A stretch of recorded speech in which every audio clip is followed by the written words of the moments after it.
es miembro de la mesa del Instituto Moreniano, es radical, tenemos una trayectoria parecida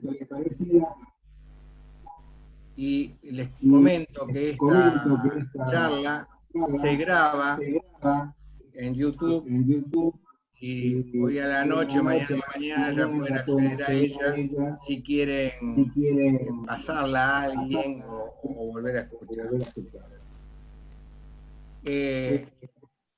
Adolfo, tenés acople de sonido. Sí, ahí me di cuenta que tiene mi mamá activado, se lo estoy desactivando. Gracias por avisar. Bueno, gracias. Nicolás se va a referir, sigo teniendo eco.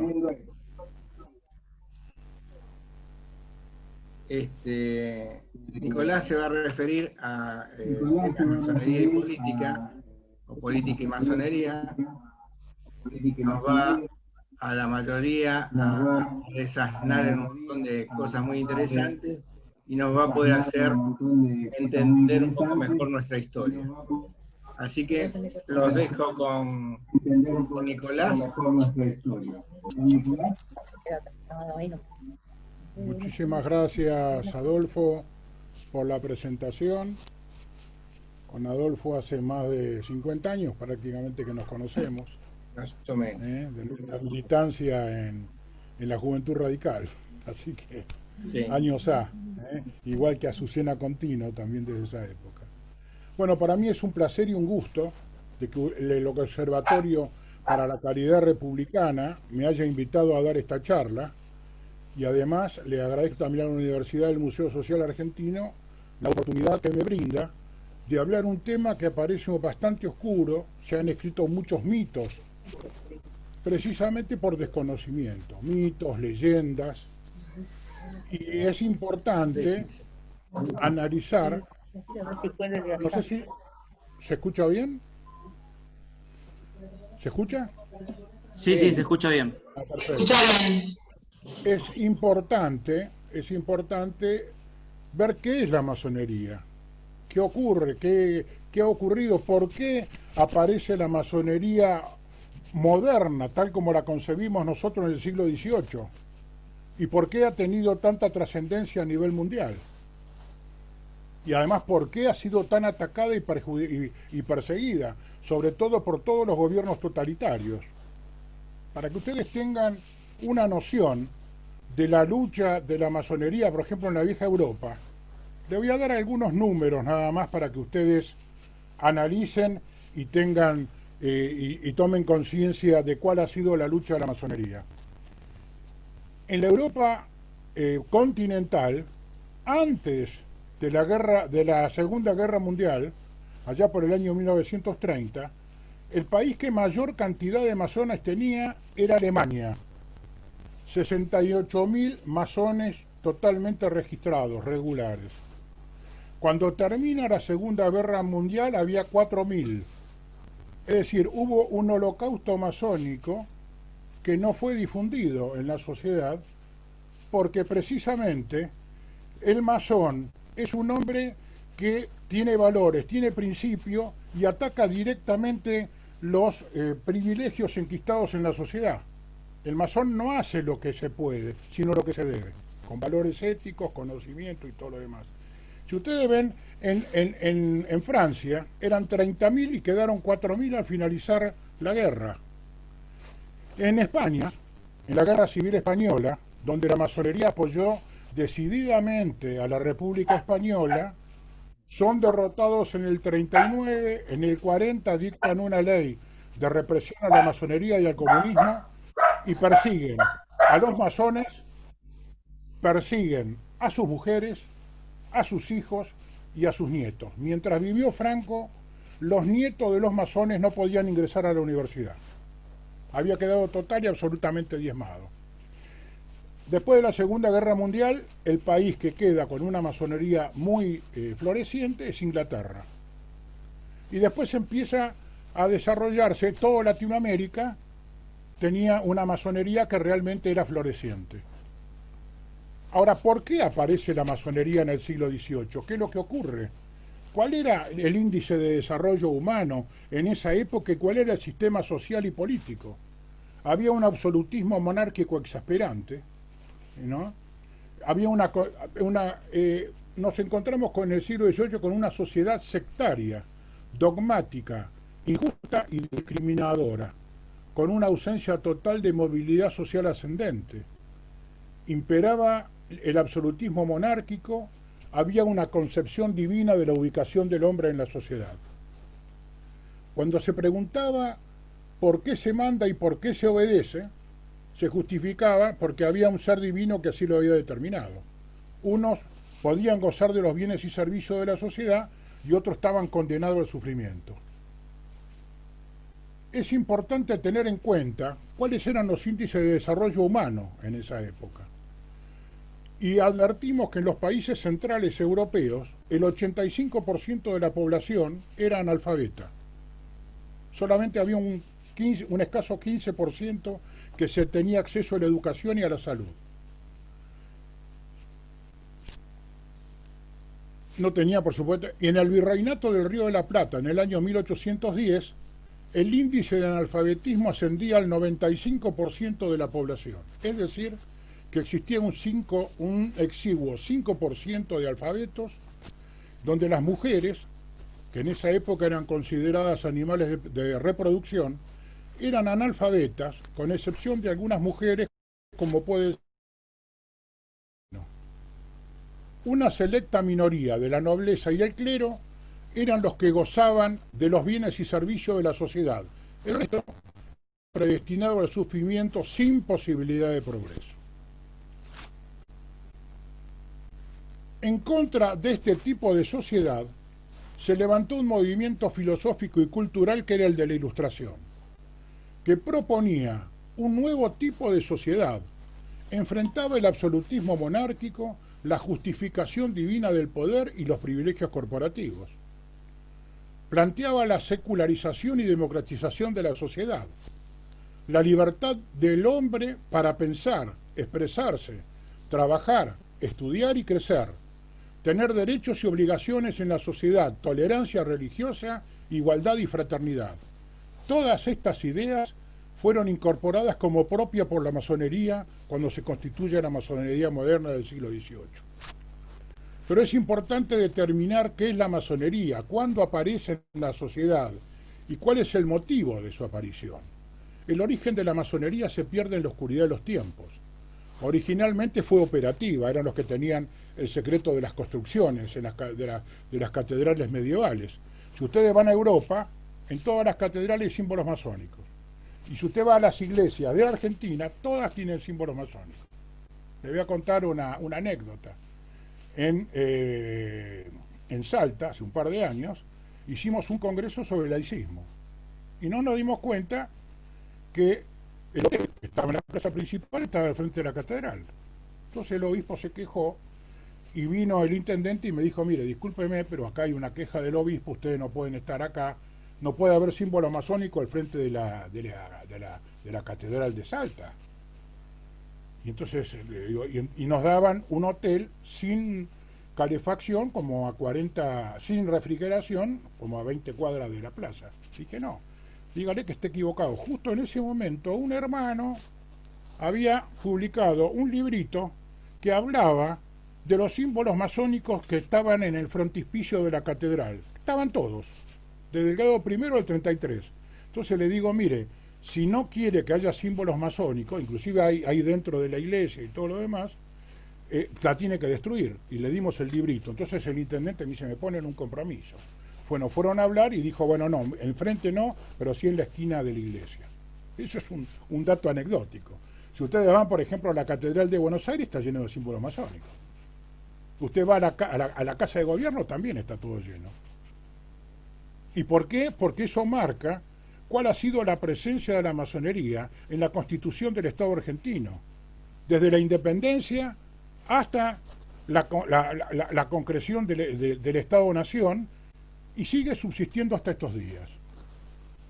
Entonces, como decía, podemos ubicarla a la masonería operativa desde el año 1000 o 1100 aproximadamente, en los gremios medievales que eran dirigidos por masones operativos, que guardaban el secreto de las construcciones. Estas asociaciones eran avanzadas para la época.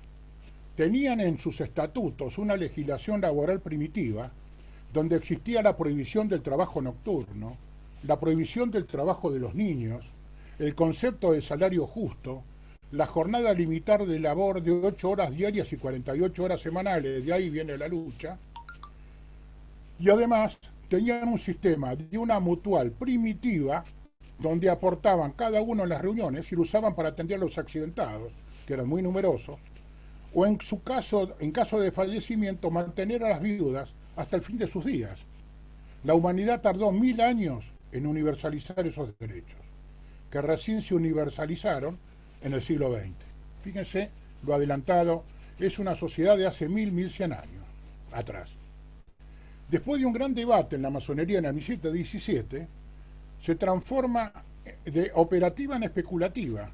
Entonces deciden lo que nosotros decimos, construir nuestro templo interior. Ustedes van a ver el símbolo de la masonería, es un obrero que se está tallando a sí mismo. Eso significa que se está perfeccionando, hay un perfeccionamiento ético y moral, y bajo ese punto de vista la masonería es una escuela de conocimiento y de conducta. Es una escuela de conocimiento porque es formativa, y es una escuela de conducta porque exige a sus miembros tener una conducta ética hasta el fin de sus días. Nosotros cuando iniciamos a un hermano, y esto no es revelar ningún derecho, decimos que él va a lograr la perfección a través del trabajo físico e intelectual.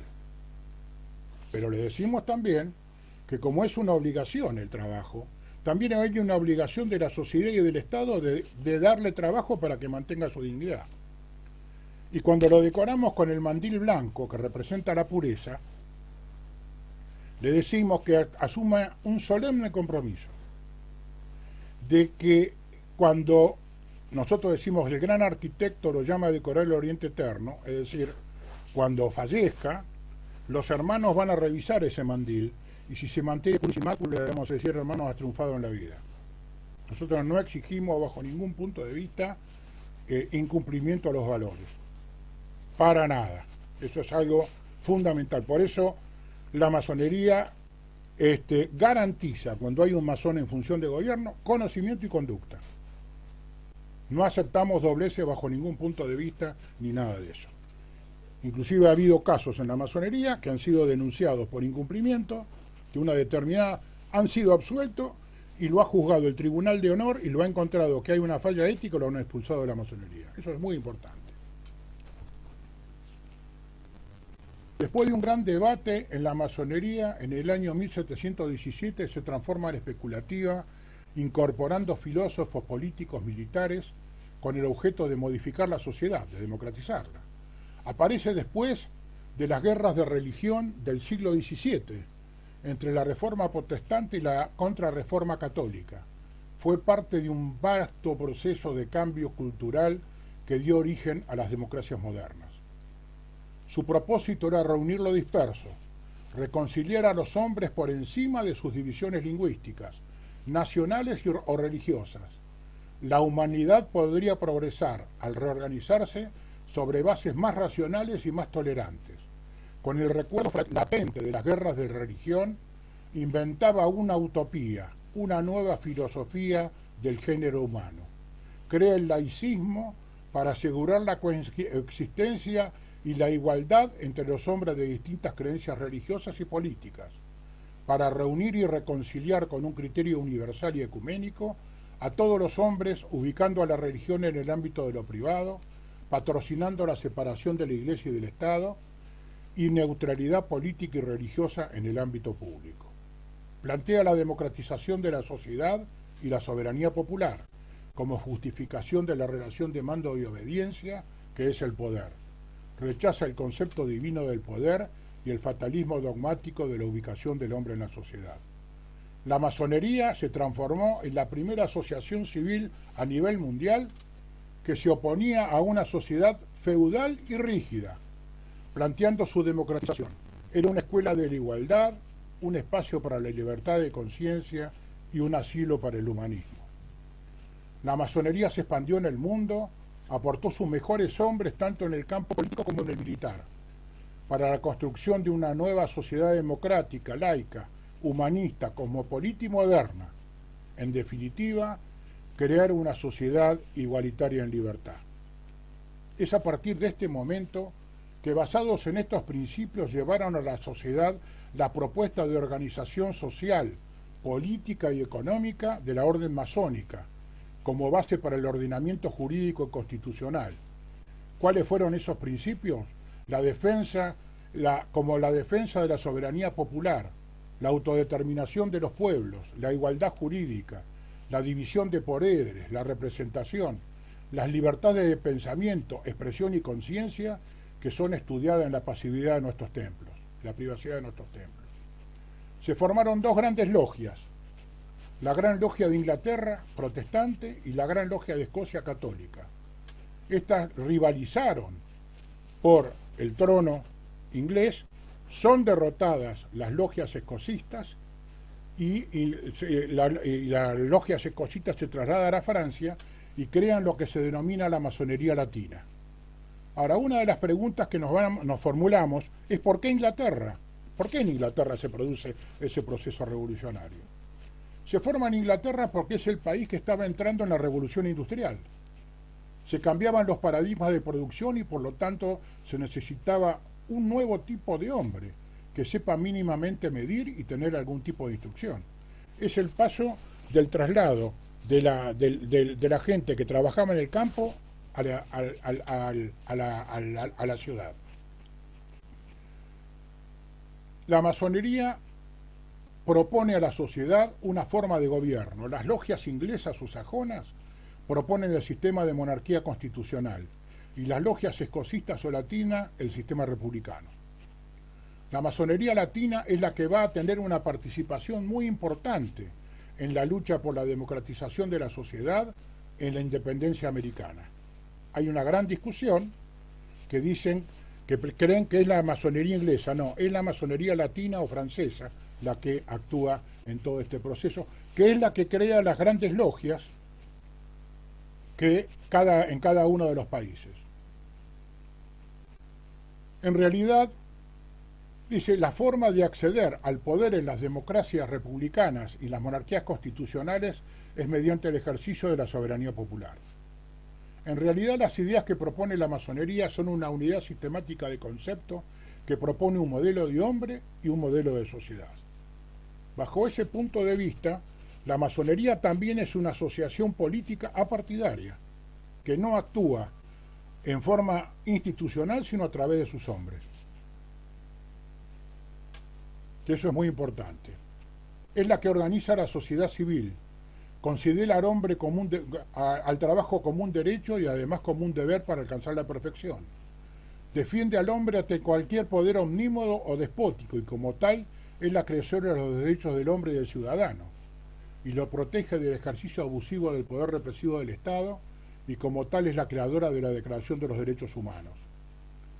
La masonería ha tratado desde la oscuridad de los tiempos imponer sus ideas en la sociedad, pero no lo ha hecho en forma orgánica, como yo le decía, sino a través de sus hombres. A partir de este momento la lucha es ideológica. Por un lado están los que lidera la masonería, que están luchando por la democratización de la sociedad, son los que llevan la idea de la ilustración. Adelante. Liderados por hombres que emergen de la masonería. Y por el otro lado, quienes defendían al absolutismo monárquico, defendiendo los privilegios corporativos enquistados en la sociedad de entonces, que estaban defendidos por la Santa Alianza. Y es acá donde aparece el mito de que la masonería está en contra de la religión católica. Para nada. Yo, por ejemplo, soy un católico y pertenezco a la masonería, y lejos de alejarme de mi fe, la masonería me ha permitido afianzarla. Lo que la masonería se enfrenta es al poder político de la Iglesia, que defendía el absolutismo monárquico y no quería un cambio en la sociedad. ¿Y por qué no está en contra de la Iglesia? Porque la Iglesia o la Iglesia americana, los sacerdotes americanos, que eran los americanos, adhirieron a las ideas de la Ilustración, se incorporaron muchos de ellos a la masonería y cumplieron un papel fundamental en todo el proceso de la independencia, como después lo vamos a ver. La confrontación ideológica entra en el Imperio Español y se produce una verdadera, casi una guerra civil dentro de España. Hay una lucha entre absolutistas y liberales. A fines del siglo XVIII, al fines del siglo XVIII y principios del XIX se instalan logias masónicas en la ciudad de Buenos Aires. En el año 1795 se instala la Logia Independencia, con carta constitutiva de la Gran Logia General Escocesa de Francia, que es el antecedente del Gran Oriente francés. Se llamaba la Logia de los Franceses, que es donde se inicia Manuel Belgrano y Juan José Castelli. Posteriormente se instala en el año 1804 la Logia San Juan de Jerusalén para esta parte de América, con carta constitutiva de la Gran Logia de Maryland. Y acá hay una novedad. Hay una serie de logias que se instalan en Argentina con carta constitutiva de grandes logias norteamericanas, que son las que proponen la República Federal y que van a tener una actuación bastante importante. Estas logias tenían por objeto lograr la independencia del Virreinato del Río de la Plata, de cualquier dominación extranjera. El jefe de la masonería en esa época era don Saturnino Rodríguez Peña, que a su vez era el representante de don Francisco de Miranda. Él participa con una reunión de Francisco de Miranda en Francia, donde acuerdan el apoyo de Inglaterra a la emancipación americana. Por eso los toma de sorpresa la primera invasión inglesa. Fíjense ustedes que en la primera invasión inglesa 1.200 hombres toman la ciudad de Buenos Aires con un desfile militar prácticamente sin resistencia, porque creían que venían a cumplir ese acuerdo. Ahora, cuando Beresford, que era masón también, se instala en la gobernación y levanta la bandera inglesa y le dice que anexa todas estas tierras a la corona inglesa, y se le ponen todos en contra. Se reúne la Logia Independencia, lo comisionan a Castelli. Castelli se enfrenta directa, es una reunión muy dura con Beresford. Beresford le dice que va a seguir con que él sigue siendo gobernador de Buenos Aires, que estas tierras pertenecen a Inglaterra, y él le dice que se inicia la reconquista de Buenos Aires. Ahí se inicia una reconquista y hay cosas muy curiosas que ocurren. Porque las tropas inglesas, que no eran inglesas sino irlandesas católicas, cuando los que defendían Buenos Aires le tiraban desde los campanarios, se negaban a tirarle a las iglesias porque eran católicos.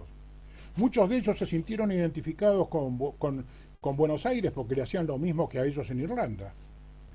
Y entonces se plegaron a las fuerzas de la resistencia en Buenos Aires, y ahí aparecen muchos apellidos de esa forma, de esa época. Uno de los apellidos es Pérez Colman, un Colman que se casa con una Pérez, lo invierten, y uno de sus descendientes va a ser ministro de Obras Públicas de Irigoyen. Esa es una de las características. Y hay un momento que lo detienen a Beresford, y después llegan a un acuerdo con él para que vaya en misión diplomática del virreinato, para que se entreviste con su majestad británica, y le indica que tiene que cumplir el acuerdo. Lo dejan ir, y él se juramenta masónicamente que no va a tomar malas armas contra el virreinato. Él se va a Montevideo y ahí aparece una fuerza muy grande de 12.000 hombres. Tengan en cuenta, 1.200 desfile militar, 12.000 hombres con Whitelock.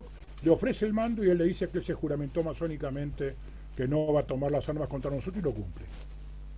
Y se va en misión diplomática. Esos 12.000 hombres, acá se preparan, la logia se prepara con otros grupos y todo lo demás, y tengan en cuenta que había 40.000 almas acá en Buenos Aires, 8.000 con capacidad de combate. Los indios también se pliegan para pelear contra los casacas rojas. Pelea desde el abuelo hasta el nieto. Es una de las batallas más épicas de la Argentina, que derrotan a un ejército de 12.000 hombres, el mejor ejército del mundo. Y entonces es ahí cuando toman conciencia de la capacidad de defensa y aparece el ejército patricios, con una gran capacidad de fuego, eran los veteranos. Y el ejército de patricios va a tener una participación decisiva en la Revolución de Mayo. Ahí vuelve a aparecer la Logia Independencia, ahora presidida por Julián Álvarez, y plantean el derrocamiento de Cisneros, porque él es defiende el absolutismo monárquico y todo lo demás, y en el cabildo del 22 de mayo lo destituyen, con la Logia Independencia. Es un tema realmente interesante. Y además, justamente les apuntaba de que la masonería no es antirreligiosa.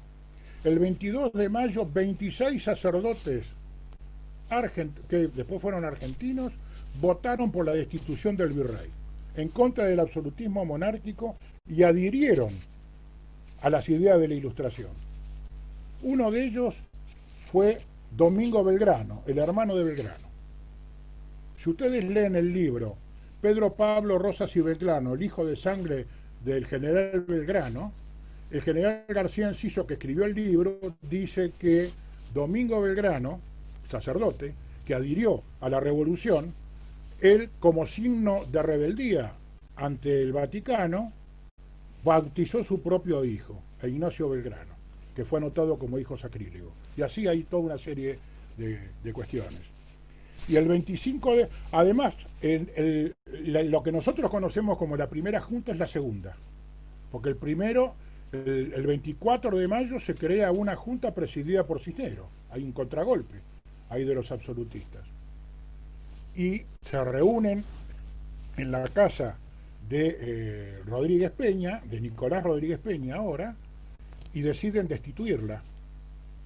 Y lo comisionan a Saavedra y a Castelli para que vayan a reunirse con el virrey se resiste, le dicen que bueno, que van a salir con las tropas a la calle,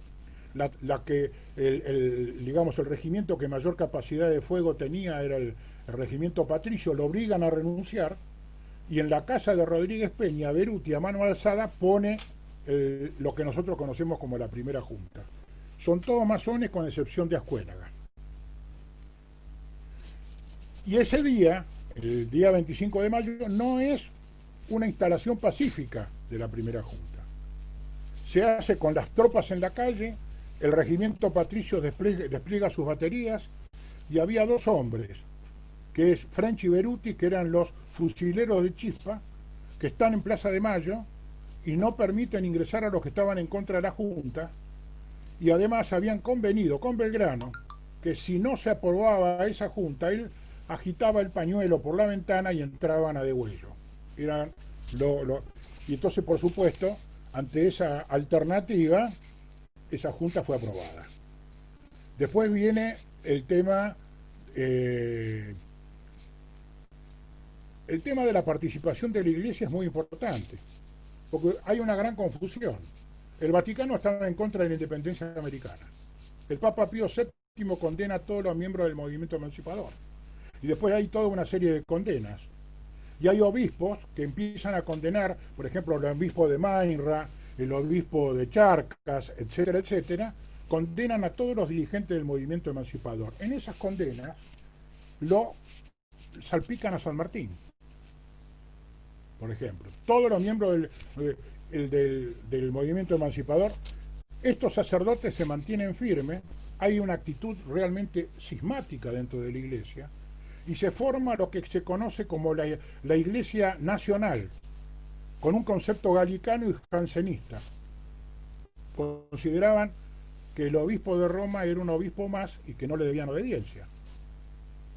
Hablan de una iglesia total y absolutamente independiente. Inclusive es más, se incorporan a la masonería, el que lidera todo eso, es el deán Diego Estanislao Zabaleta, el rector de la Catedral de Buenos Aires. Él se incorpora a la logia Lautaro. Además es un hombre que le prepara el proyecto educativo a San Martín cuando está en Cuyo, y es un hombre que tiene una participación muy importante, política, es diputado por el Partido Unitario y tiene una participación política muy importante. Lógicamente, cuando Rosas trata de recomponer las relaciones con el Vaticano y lo nombra Medrano, él estaba en la terna y lo marginan, evidentemente. las relaciones de la Iglesia Católica y del Estado argentino fue realmente conflictiva con el Vaticano. Tardó muchísimo en solucionarse. Por eso a veces dicen que cuando se dicta la Constitución del 53, inclusive no quería dejar de... Hay obispos que crearon grandes logias, como por ejemplo el Padre Calvo en Costa Rica. La Gran Logia de Costa Rica fue creada por un obispo católico. La masonería está llena de sacerdotes, nosotros tenemos sacerdotes, lógicamente que lo tenemos que tener a cubierto. Hay sacerdotes, hay rabinos, hay pastores protestantes, hay de todo. Yo, por ejemplo, la logia que estoy, que es Confraternidad Argentina, que es la logia de la Unión Nacional, porque ahora la voy a comentar. Nosotros en el ARA, que es en el libro, es como una especie de altar que está en el medio de la logia, tenemos los 3 libros sagrados: católico, el de los judíos y el de los musulmanes. Están mirando al pueblo masónico, porque nosotros, como somos republicanos, el poder lo tiene el pueblo, no lo tiene el que dirige.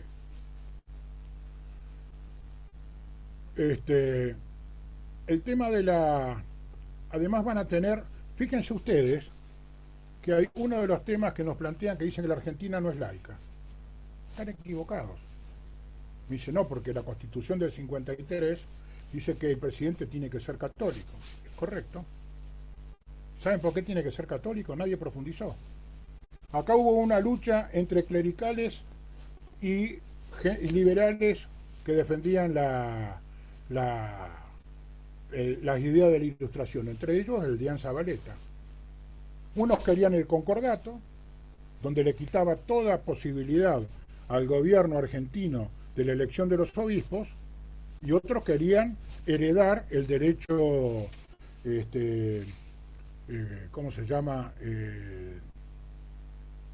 El derecho que tenían los reyes. Bueno, ahora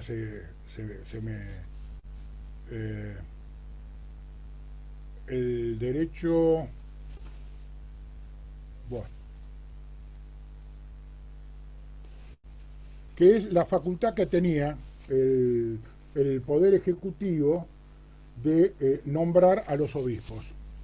¿Cómo nombraba a los obispos? Presentaban una terna, el Senado, y él tenía la facultad de elegir a los obispos. Al tener la facultad de elegir a los obispos, el presidente no podía hacer otra cosa que ser católico. Que inclusive es más, dicen, no es católica porque sostiene la Iglesia Católica. ¿Qué iglesia? El Vaticano no. Era para sostener la Iglesia Argentina, que para que mantenga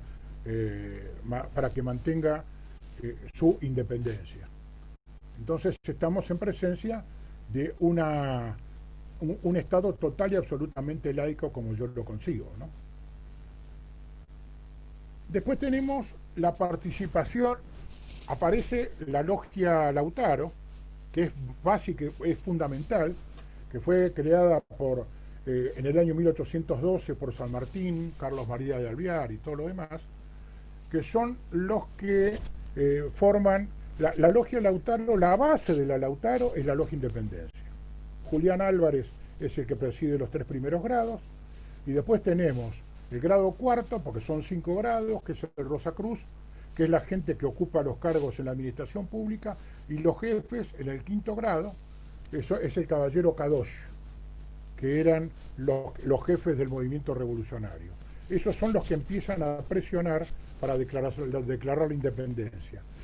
Presionan en la asamblea del año 13, y la prueba de que es una lucha ideológica es que en la asamblea del año 13, que estuvo a punto de declarar la independencia y tenía 2 constituciones ya preparadas, no la declara porque llegan las noticias de la implantación de la Constitución Liberal de Cádiz, donde extendía las condiciones a todo el imperio,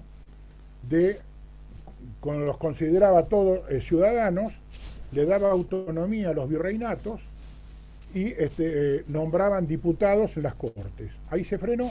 Cuando sube Fernando VII, inmediatamente la deroga, y entonces ahí declaran la independencia en el año 1816.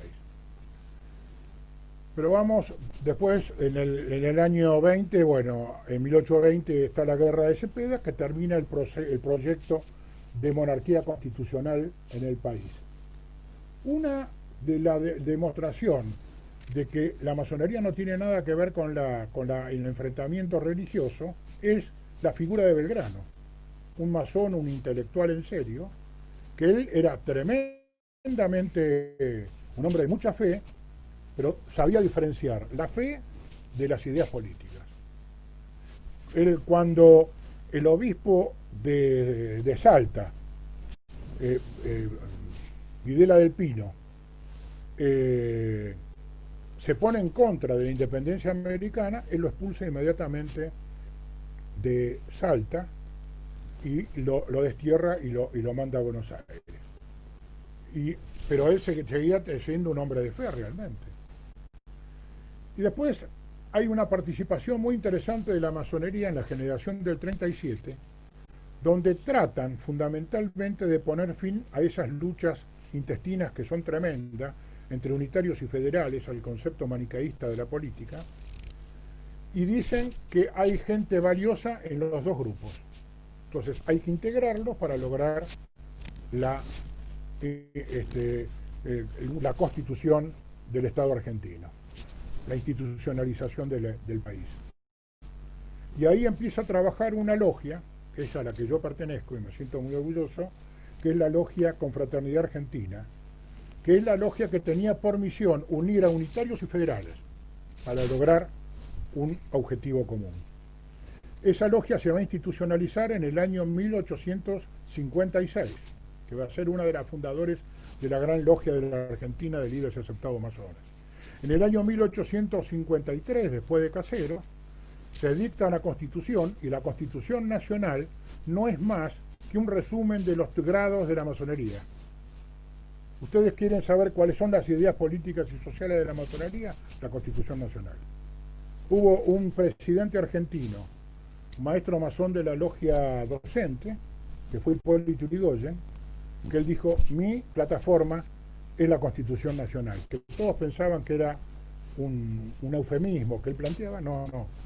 Es decir, los que estamos en la masonería sabemos que es la Constitución Nacional ampliado con todo lo que se estudia en todos los grados de la masonería. Eso es muy importante, con los valores éticos y todo lo demás. Pero el país estaba dividido, porque el Estado de Buenos Aires se mantiene dividido, y estaba a punto de obtener el reconocimiento internacional como la República del Plata y del Río de la Plata, presidida por Mitre. Se conforma la Gran Logia en el año 1857, y el primer objetivo de la Gran Logia lo determina la Logia número 1 y la Logia número 2.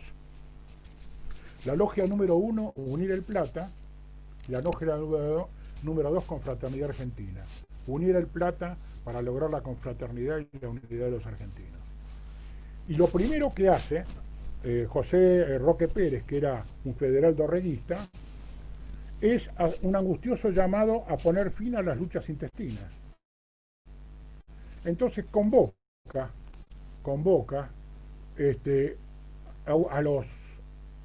al gobernador de Entre Ríos, a Urquiza, al gobernador de Buenos Aires, Mitre, a Gelioves, a Derqui, a Sarmiento, a todos ellos, los convoca a festejar las fiestas Julias, y además a una tenida que va a denominarse la Tenida de la Unidad Nacional, que se celebra el 21 de julio del año 1860, donde participan los que le acabo de mencionar.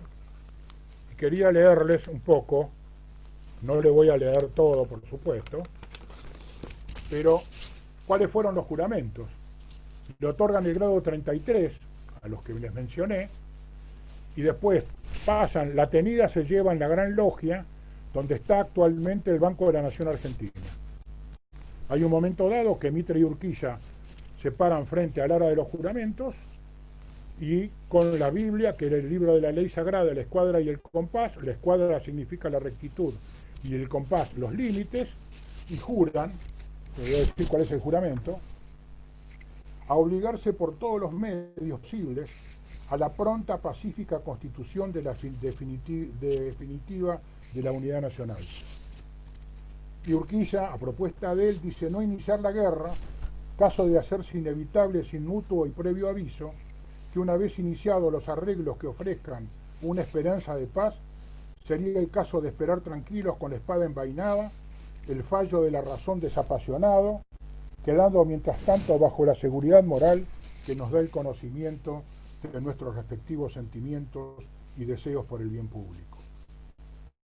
Luego del solemne juramento, que despertó realmente, rompió el protocolo y fueron una salva de aplausos y vivas a la patria,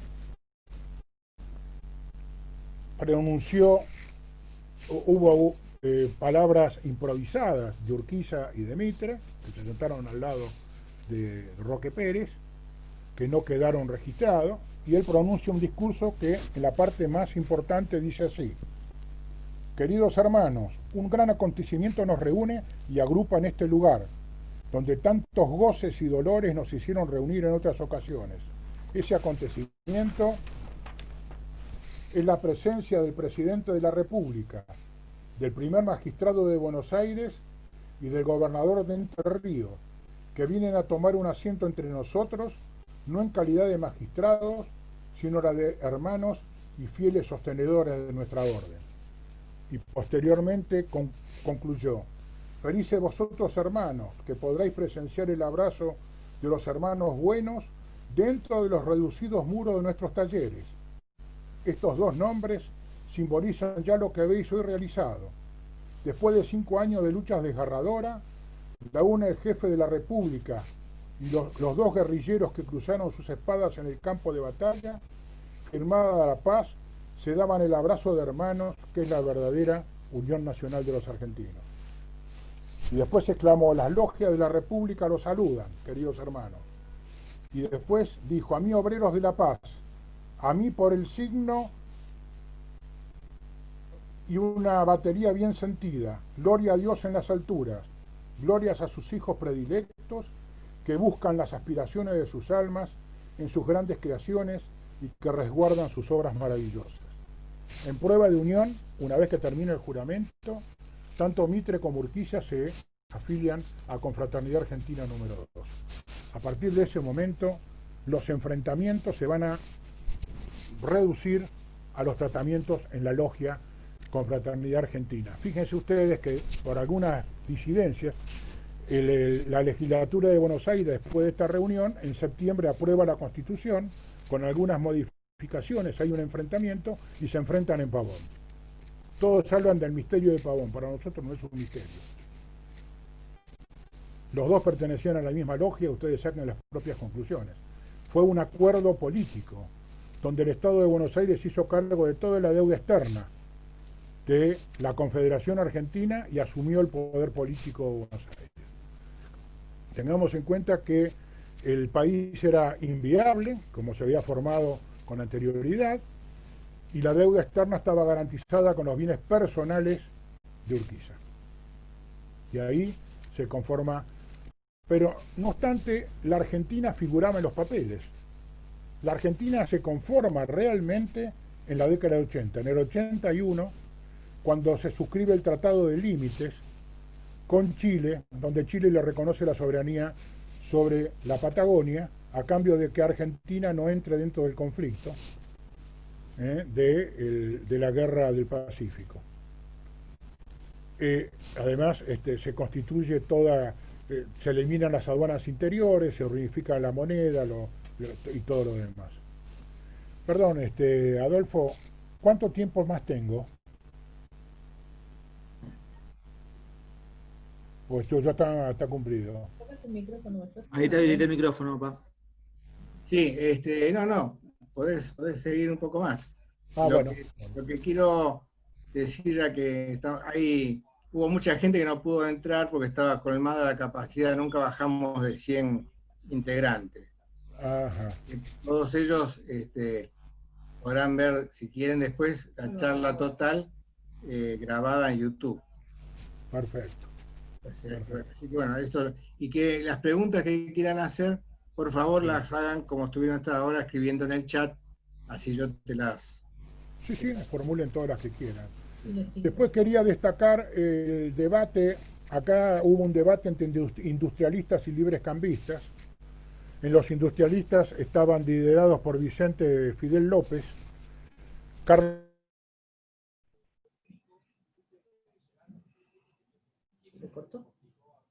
Se congeló. Sí, estaba con problemas de internet antes y parece que se congeló. Vamos a esperar a ver si puede entrar de vuelta.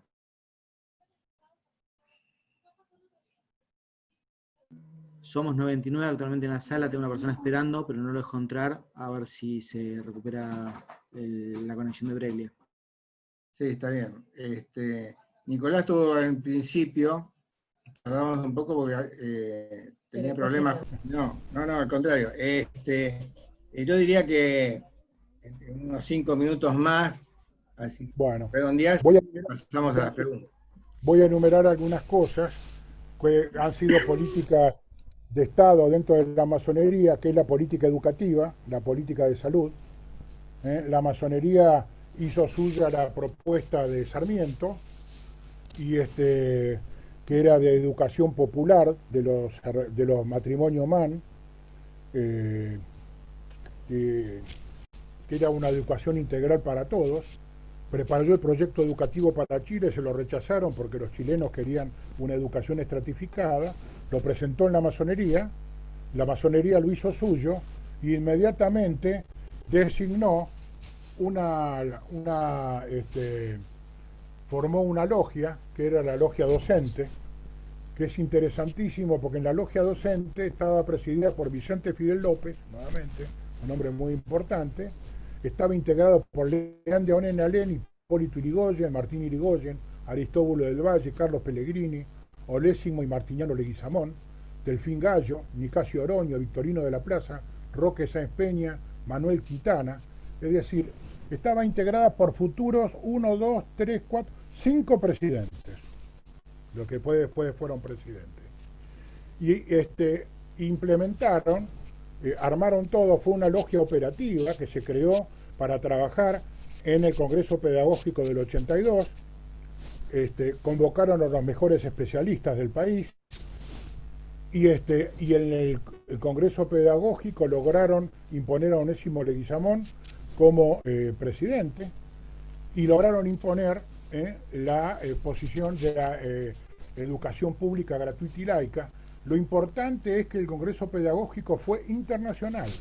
Hubo representantes de Estados Unidos, Bolivia, Brasil, Costa Rica, El Salvador, Nicaragua, Paraguay y Uruguay.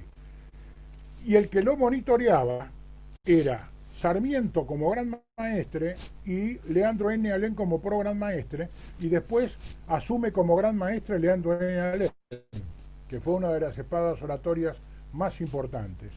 Ahí aparece la ley 1420, que la ley 1420 es la primera ley de integración social del país, donde incorpora a todo el mundo, incorpora al inmigrante, cualquiera puede estudiar independientemente de la condición social a la que pertenezca. Ese proyecto culmina en la reforma del 18, donde se establece una universidad democrática, integradora, que también está llevado adelante. Si ustedes leen el manifiesto liminar, redactado por Deodoro Roca, que pertenecía a la logia Córdoba Libre, eso es una pieza masónica espectacular. Ese proyecto educativo provocó que inclusive la reforma universitaria del 18 no fue una cuestión que quedó acá en la Argentina, sino que tuvo una repercusión mundial. Por ejemplo, los que tomaron y la incorporaron como propia en su proceso revolucionario en sus países fue, por ejemplo, en Perú, Víctor Aya de la Torre, en Brasil, Darcy Ribeiro, en Chile, Salvador Allende y Pablo Neruda, Germán Anciniegas en Colombia, Luis Jiménez de Azúa en España, y después vino acá a la Argentina, el guatemalteco Miguel Ángel Asturias, Jesús Silva Herzog, Alfonso Reyes, el dominicano Pedro Enrique Sureña, los uruguayos Germán Rama y Emilio Fulgroni y Rómulo Betancur en Venezuela. Provocó una verdadera revolución que fue hasta bandera de lucha del Mayo francés. Eso es muy importante. Ahora, ¿qué provocó este sistema educativo? Una movilidad social ascendente extraordinaria. En Argentina, Argentina es el único país latinoamericano y del mundo que el hijo del obrero pudo ser profesor universitario o presidente de la nación. Hay otros países que no lo tienen. Y fíjense ustedes que a partir de la primera mitad del siglo XX hasta ahora, todos los presidentes argentinos han sido hijos o nietos de los expulsados por la pobreza y la miseria de la vieja Europa. Todos tienen un iletrado o un autodidacta en la familia. Por eso se creó una sociedad distinta en Argentina que está cruzada por todos los sectores sociales. Eso es muy importante. La política de salud también. La masonería patrocinó la creación de todos los hospitales públicos. Todos los hospitales públicos, la mayoría de la capital federal, llevan nombre de médicos masones. El Durán, que se hizo con el legado del doctor Durán, era el venerable de la logia Sol de Mayo, con una característica: él era un profesor de nota. Cuando él murió hicieron el hospital, pero el vicepresidente de la logia era un albañil, el vicepresidente segundo un contador y el otro era un plomero. ¿Qué significa? Que la masonería se refleja con lo que es la sociedad argentina. La masonería argentina y uruguaya son masonerías populares, que convive el obrero con el fuerte empresario, el intelectual, con el plomero, con el de las distintas actividades. Otro de los temas que quería enumerar, porque ya no tengo más tiempo para desarrollar, es la participación de la masonería en la revolución del 90, que la llevó adelante un gran maestre que fue Leandro Enalem.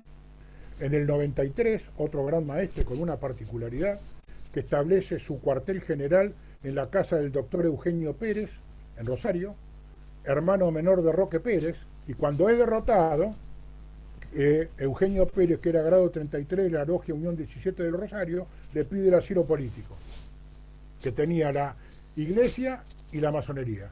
Se lo conceden y él fue asilado en la embajada, en la logia Unión 17 de Rosario, que a partir de ese momento es un lugar histórico. Otro que pidió el asilo político, también en otras circunstancias, fue Fidel Castro. Y se lo concedieron. Le salvaron la vida, la masonería le salvó la vida 2 veces. Una vez cuando le iban a fusilar, Camilo Cienfuegos, que era masón, se puso en posición de ayuda y, como hecho anecdótico, el oficial era masón. Fueron a parlamentar y le dijo: si lo que usted me está diciendo es real, yo me paso a la revolución. Y le dijo: yo le doy mi palabra de honor y de masón. Ese hombre no tan solo se pasó a la revolución, sino que fue jefe de campaña de Castro durante todo su gobierno, y Castro, en retribución, permitió que la masonería sea una de las pocas instituciones que se eligen democráticamente a sus miembros. Es el único país socialista que tiene un desarrollo exponencial de la masonería. 400 logias, se dedican a la educación fundamentalmente, es muy importante. Y acá en la Argentina, la masonería fue la que fundó los primeros sindicatos, es el factotum del desarrollo del fútbol, a través de la logia Excelsior, y crea un montón de equipos de fútbol. Yo soy de River y digo que a River lo creó la Liberi Pensatori, que eran italianos. Ahora no entiendo por qué le pusieron River Plate. ¿No tengo más tiempo? Sí, dale. Bueno, después tenemos también un tema que es muy importante: la formación de los partidos políticos después del año 1891, cuando se produce la separación. Son partidos políticos que emergen directamente de la masonería. La Unión Cívica Radical, fundada por un gran maestre, Leandro N. Alem, no es más que la estructura del radicalismo, no es más que una copia de la estructura de la masonería, con sus ideas políticas y sociales, con sus valores, con su cuota también de anarquismo y todo lo demás. Bueno, es exactamente igual. Otro partido que emergen de la masonería son los cívicos nacionales mitristas, con la misma estructura. El otro partido, que son todos los partidos de la modernidad, que surgen en una sociedad de valores y de principios que se proyectan al futuro: el Partido Socialista y la Democracia Progresista. Son partidos excelentes. Fíjense ustedes que ha cambiado la sociedad. La ética, los principios y los valores no es un valor en este momento. Esos partidos han desaparecido porque no representan a la sociedad de ahora. El único que se mantiene, que está peleando, es el radicalismo, porque tiene que reformularse. Porque de una sociedad de valores se pasó a una sociedad de fines. De una sociedad de la lectura se pasó a una sociedad de la imagen. Se piensa en el ya y ahora. Hoy se dice una cosa, mañana otra. No se lee, no se chequea. Yo a veces veo por televisión que me sorprende que no se chequean lo que dicen. A veces no leen ni las declaraciones y opinan por lo que dijo un periodista. Es un tema realmente complejo. Y que eso es un tema que hay que replantearlo y ver qué es lo que va a pasar. Así como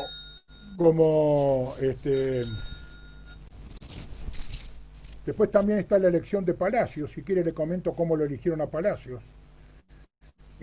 Palacios lo eligen como consecuencia del voto uninominal por circunscripción que había aprobado un hermano de la logia de él, a la que pertenecía, a la logia Libertad 48, a Joaquín B. González.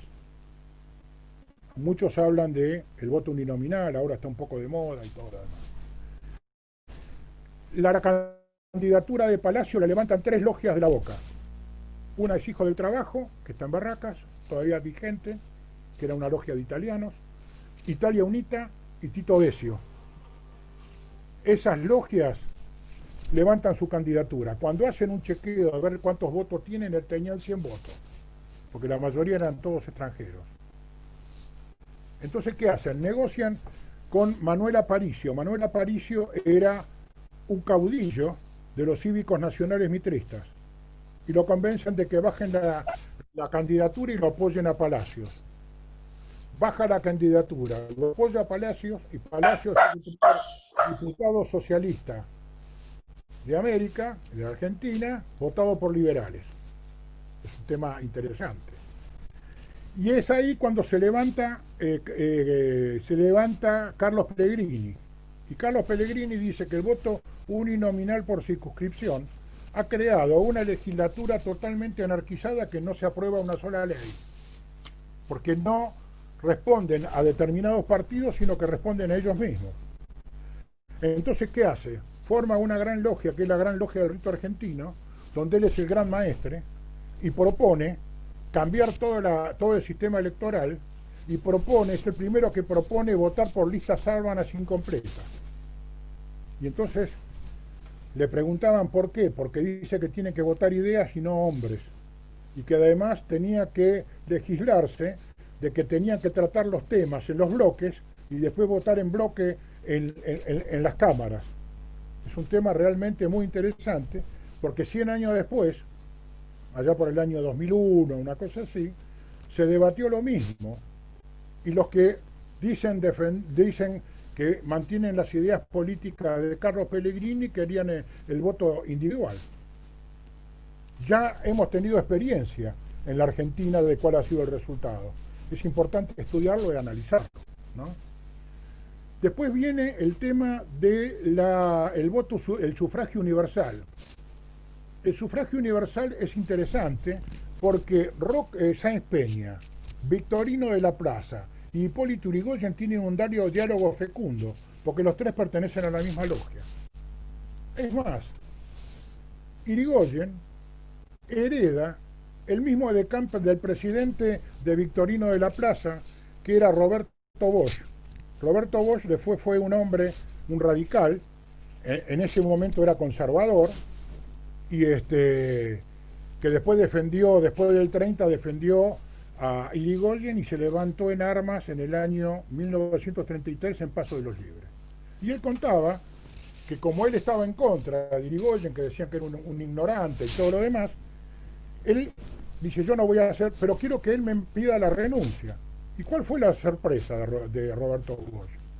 Que Yrigoyen lo cita, se pone a charlar con él, dice, me encontré con un hombre que hablaba con términos muy precisos, no era ignorante, me habló de filosofía, me habló de historia, me elogió a mi padre, que era un adversario político que los había reprimido, el general Francisco Bosch los reprimió en la revolución del 93 y todo lo demás, le dijo que era un caballero y que quería que sea su decano, que sabía que se había comportado muy bien con Victorino de la Plaza. Y yo medio entre regané a diente, que no sabía muy bien, le dije que sí. Y el primer acto, dice, me liquidó. Dice, Irigoyen lo llama y le dice, mire, yo todas las reuniones privadas las tengo con un testigo. Y ahora tengo una reunión con el embajador inglés. Así que usted venga. Dice, yo estaba ahí presente, cuenta él. Esto es un testimonio directo de él. Y entonces el embajador británico le dijo que eran costumbres del gobierno argentino de que le pase las ternas de sus ministros para que lo apruebe su majestad británica. Irigoyen le responde, dígale a su majestad británica que a partir de ahora hay un presidente elegido por la voluntad soberana del pueblo y el que elige a sus ministros es el presidente de la nación. Dice, cuando yo vi eso, dice, me equivoqué. Bueno, se transformó en un furioso radical irigoyenista con posterioridad. Ese es uno de los datos.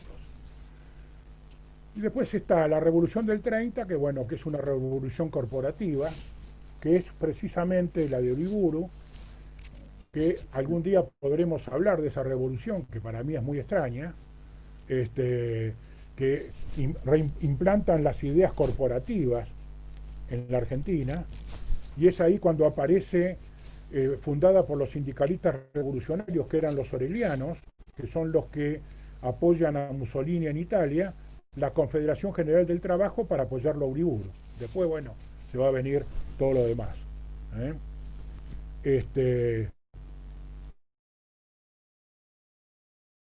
Después está Forja. Forja es muy importante, que es una formación masónica que está integrada por Jaureche, Homero Mansi, Gabriel del Mazo, Luis de Lepiane, Celestino Barros. El único que no era masón era Scalabrini Ortiz. Y hay un tema que es muy gracioso. Jaureche pertenecía a la logia Bernardino Rivadavia. Y después, conjuntamente con Silvano Santander, se reivindican y forman la logia Leandro N. Alem, que eso es un tema muy interesante. Hay un sector de Forja que va al peronismo y otro se queda en el radicalismo. Nicolás, perdón. Vamos a ir terminando. Sí. Quiero mencionar dos cositas más. Sí, cómo no. Aparece después la Logia Unión Nacional. La Logia Unión Nacional participa en el gobierno de Ilia, en la legislatura, presidida por León Patlis, y es la que se encarga de lograr el consenso entre los diputados y todo ese congreso que estaba total y absolutamente atomizado. Esa misma logia actúa en la hora del pueblo y es el factotum determinante del abrazo Perón-Balbín. Ese es el segundo abrazo histórico del país que trataron de poner fin a la grieta en la Argentina. Aparece un Perón distinto que reconoce al adversario, no lo enfrenta, y lo interesante, y ahí viene el segundo es un intento de poner fin a los enfrentamientos. Y ustedes fíjense el discurso de Balbín cuando despide al amigo. Balbín no era masón, pero es un discurso realmente masónico, porque él dice cuando despide al amigo, nos reunimos después de nuestras largas luchas, ratificamos nuestro pasado, no claudicamos en ellos, nos reconocimos como leales adversarios y nos dimos un abajo para buscar la ansiada unión nacional de los argentinos. Y él le dice, este viejo adversario despide un amigo. Eso es lo que propone la masonería. Acuerdos sin necesidad de... Después, bueno, la masonería sufrió muchísimo con las dictaduras y quería concluir. Como conclusión, porque hay un montón de temas que van a quedar en el tintero. En una apretada síntesis, queridos amigos, las expuestas son las ideas políticas y sociales sustentadas por la orden masónica que tienen por objeto formar a personas que lo integran en principios y valores democráticos, con un gran contenido ético y moral que es la base de su sustentación. Las constituciones nacionales, como dije anteriormente, no tan solo de Argentina, sino de los Estados Unidos, toda América y la de los países occidentales europeos están redactadas en base a una síntesis de las ideas políticas y sociales contenidas en los 33 grados de la masonería argentina. El libro de las bases de Alberdi es un comentario de los grados de la masonería. Nuestro país debe reconstruir la república. Debemos luchar por una educación de excelencia en todos sus niveles, para posibilitar el acceso al conocimiento independientemente de la condición social.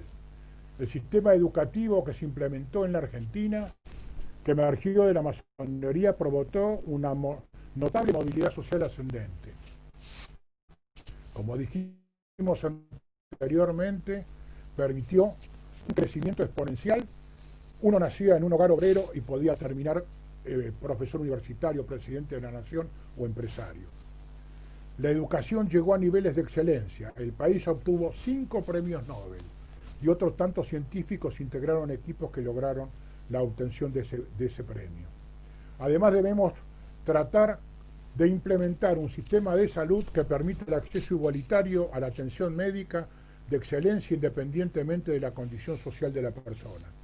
Estas son las ideas fuerzas que propone la masonería como un instrumento democratizador y de cambio. La masonería, por su carácter ecuménico y por contener en su seno un amplio espectro ideológico, fue el lugar donde se convinieron las políticas públicas y los grandes proyectos nacionales. Fue política de la orden incorporar en la misma logia a referentes políticos antagónicos, para que en forma pacífica puedan acordar proyectos comunes. En la actualidad, la gran aventura que proponemos, nuevamente, es la de lograr consensos en el disenso, sin que ello implique claudicar en sus principios, y una vez logrado generar proyectos comunes que se transformen en política de Estado y en proyectos nacionales que hagan despegar definitivamente el país. Queridos amigos, es un gran desafío, de nosotros depende.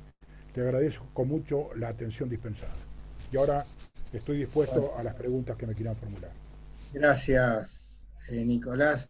Te aclaro que hay, de los 100 participantes, agradecimientos de todos, que desgraciadamente quedaron algunos afuera porque el límite de participantes son 100. Había gente de Guatemala y de otros lugares, pero en privado le pasamos, le explicamos, y ahora vamos a reiterar que toda la charla se sube a YouTube. Entran, el link es el Observatorio para la Calidad Republicana, y ahí está toda la charla completa. Si alguien quiere hacer alguna pregunta en especial, no vamos a poder hacer muchas más por el tiempo, pero si la hacen por chat, o levante la mano alguno en este momento que quiera. Ahí está José Alfredo. Adolfo, ¿le podés dar audio? Sí, ahí habilito los audios.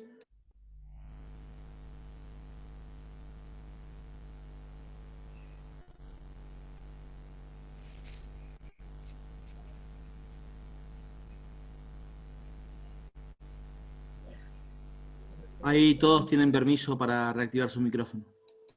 Bueno, José Alfredo, que fue el primero que levantó la mano.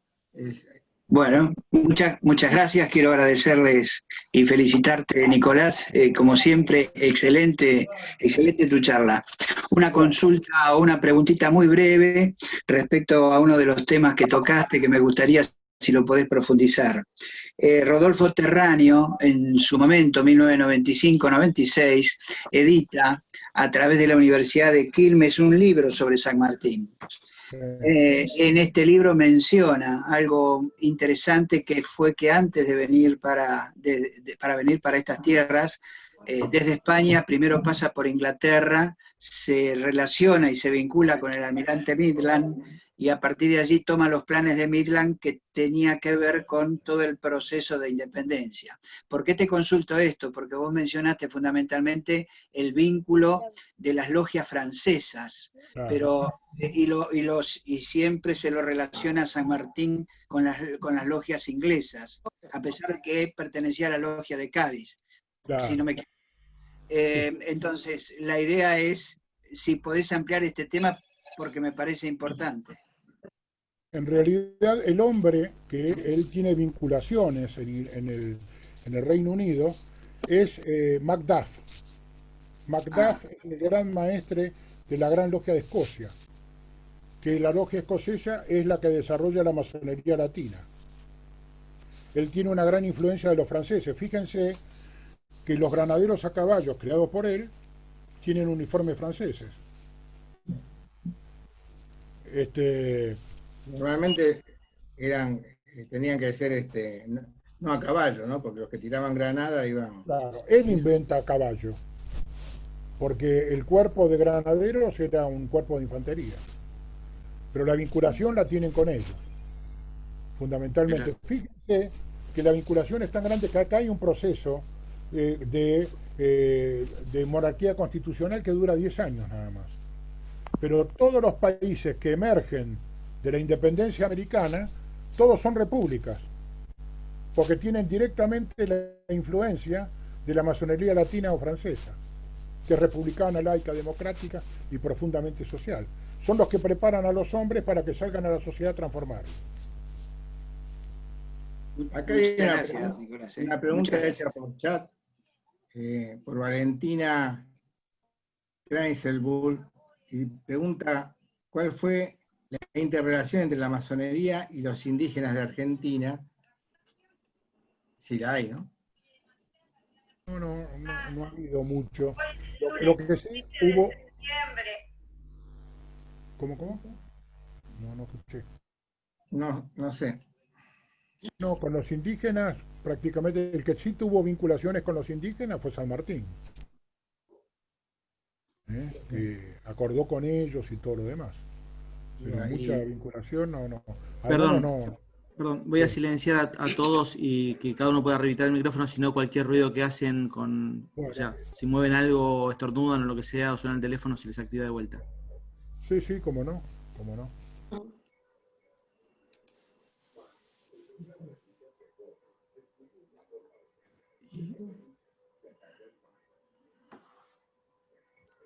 Y ahora debería activar su micrófono, ahí le doy para que active.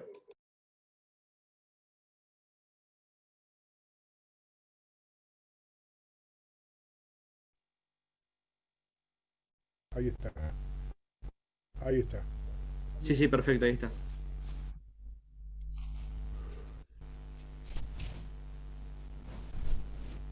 A mí también.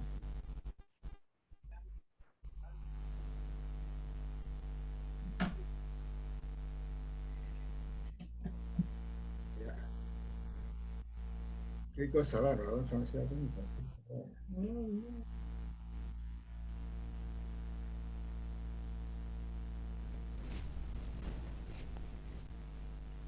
¿Puedo hacer una consulta? Sí, cómo no.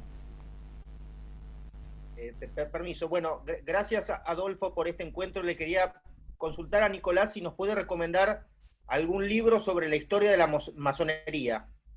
Hay varios. Hay uno de la Masonería e Independencia Americana de Gandía. Después tenés otros libros de Emilio Corbière.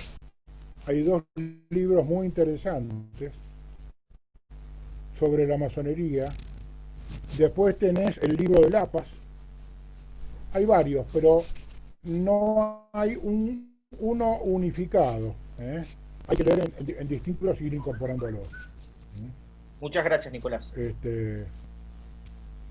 No, por favor, al contrario. Bueno, vamos a ir terminando. Yo lo que les digo que todo esto, lo vuelvo a reiterar, está subido a partir de esta noche, primera hora de la mañana, en YouTube. Ingresan con el link que es el de nuestro observatorio, Observatorio para la Calidad Republicana. Les vamos a hacer llegar a Nicolás todos los saludos que le han dejado acá, incluso de la gente que no pudo ingresar, y igualmente dejó sus nombres. Los vuelvo a invitar para el jueves que viene, donde la doctora González Silvano, Vicky, va a hablar sobre derecho animal. Les vuelvo a agradecer a todos, tanto nosotros, el Observatorio para la Calidad Republicana, como la Universidad del Museo Social Argentino, nuestros acá participantes, está Eduardo Cisco, que es uno de los directores de la municipalidad, de la universidad. Bueno, les agradezco. Adolfo, si querés darle audio a todos como para que se vayan despidiendo, mientras vamos cerrando. Listo, ahí reactivo todos el audio. Al que todo el que quiera hacer chau y decirlo, lo puede hacer. Nicolás, quiero saludarte, Oscar Batallé de Quilmes.